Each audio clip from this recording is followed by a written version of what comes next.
Selling your soul is simply forfeiting your birthright God ordained for you to inherit by not fulfilling your heavenly duties in exchange for what the world has to offer in obedience to its clauses.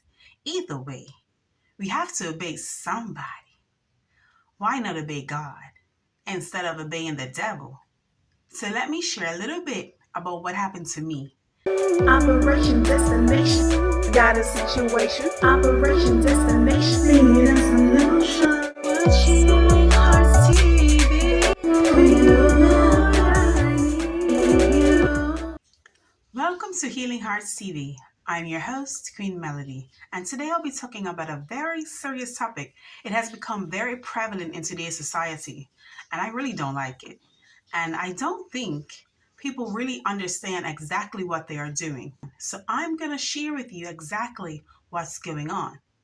Selling your soul is simply forfeiting your birthright God ordained for you to inherit by not fulfilling your heavenly duties in exchange for what the world has to offer in obedience to its clauses. Either way, we have to obey somebody. Why not obey God instead of obeying the devil? But we don't see it as that. We see it as, oh, someone's giving us a deal. Someone has money. They can invest in us. They can pull some strings. They can kick down some doors. But listen, if it's not God, then it's not good. Because if it's not God, it's the devil. There is no middleman. There's no gray area. There is nothing in the middle. There's nobody else. There's either heaven, there's hell. There's either blessings or there's curses. So I implore you today to take the blessings, like take the blessings of Abraham. So let me share a little bit about what happened to me. In 2021, God told me to start making videos about certain topics that He had spoken to me on Facebook. Needless to say, I was being watched as I thought I would, which is why I was a bit hesitant, and I probably wasn't obedient when I was supposed to be obedient. I was probably being a little bit slow obedient to God's will, but I did it. And I was going live with some pretty heavy topics, just like I have on this channel. At that time, I was working for someone. They told me about an opportunity for a job that would have been the catalyst to my career. It would have catapulted me to places that I'd only dreamed of. So I took the necessary steps. I handed in the necessary requirements. And guess what? 3 weeks later, bam, I got hit with the news. They love your work. Everyone is stoked. But there was a but. There was a clause. There was someone to obey to receive what I thought it was the world. And it was the world. So they told me I had to take down everything off of my Facebook that I have been speaking about, teaching about, preaching about, whatever. And I was like, you mean all of my stuff that God told me to talk about? So the person said that my work is amazing. It's so good. But everything else had to go. Just leave my work. And I started to protest. And they became angry. For the first time, I had really heard this person that I had been working for about a year. So it was a project that I had worked on for this person that drew some very prominent figures' attention. So I protested. And I kept hearing, well, these people are like, these people are, you can't this and you can't that. And I'm just like, well, I'm not gonna be able to take it down. I'm sorry. I tell them straight up, God came to me, God spoke to me and told me to do this. And every single topic, He has actually spoke to me and taught me how to teach it. And so that was the end of that. I never got the job.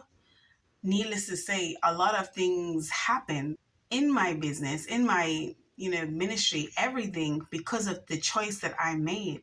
The choice that I made not to sell my soul. I'm not going to go into it too deeply, but I will tell you a story about two young men that I think you should listen to. So let's go to Genesis 25:29-34.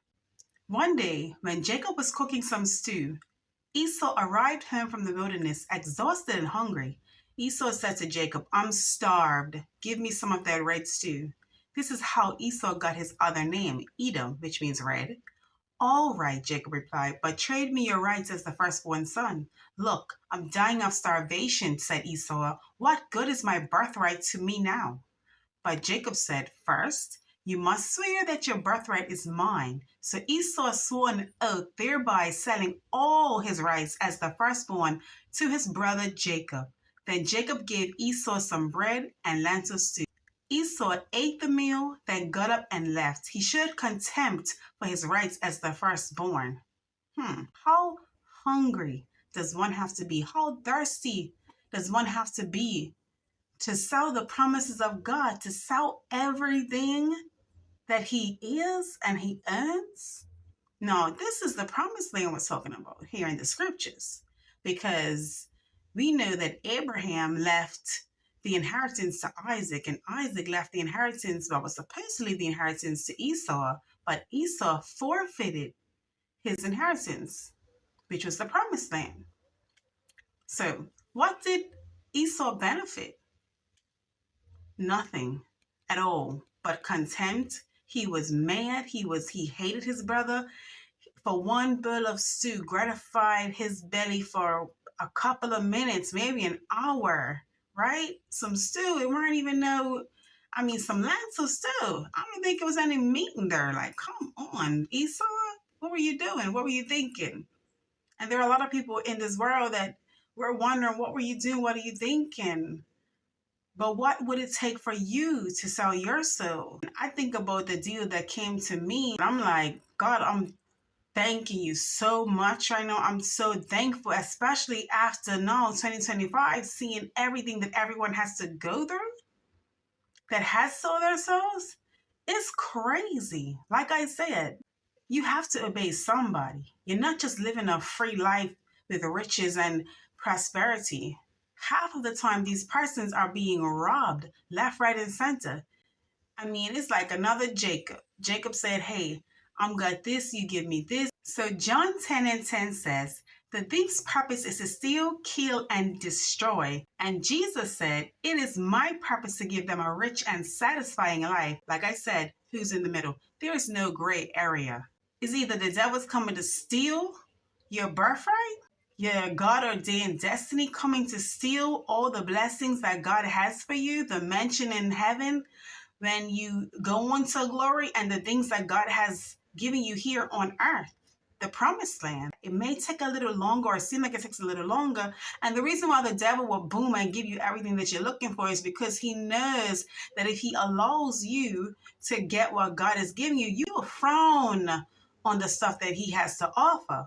So he tries to give it to you quickly, because we're in a microwave age where we're into instant gratification. We ain't trying to put nothing in the crock pot. We ain't trying to put nothing in the slow cooker. We ain't trying to put nothing in the oven any longer.